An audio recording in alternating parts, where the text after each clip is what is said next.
صباحكم الله بالخير. اليوم بنتكلم عن مشكلة كبيرة وايد ناس تعاني منها، مشكلة الشخير. مشكلة الشخير كبيرة فعلا.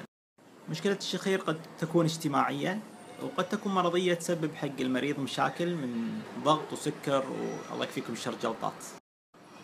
الشخير عند الكبار ممكن انه يكون طبيعي، وممكن انه نتغاضى عنه بدون مشكلة، بس الشخير عند الأطفال كلش مو طبيعي، ومعناته أن في تسكير بمجرى الهواء واختناق عند الطفل ولازم يتعالج. أسباب الشخير سببين، إما تسكير مجرى الأنف أو تسكير مجرى الفم. شلون نعرف المشكلة؟ المختص يشوفك، يسوي المنظار من الأنف ومن الفم، ونشوف وين سبب التسكير والمكان اللي يطلع منه الصوت. هالمشكلة غالبا سهل أنها تعالج، إما بالأدوية في البداية، إذا ما نفعت الأدوية بالعلاجات الجراحية. العلاجات الجراحية تنقسم إلى قسمين: قسم إن نسويها بالعيادة يسويها المريض يروح البيت مباشرة، وقسم لازم نسويها تحت بنج عام. في طبعا العلاجات اللي غير جراحية، اللي هي ممكن نحط جهاز بالفم، المريض ما ينام على الظهر، ينام على الجنب.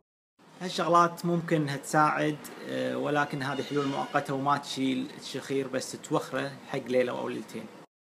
العمليات اللي ممكن ان نسويها حق الشخير: تعديل الانحراف في داخل الأنف، اللحمية اللي داخل الأنف، سقف الحلج، اللهات لما تكون نازلة ان نصعد اللهات او نقصرها، تصغير اللسان.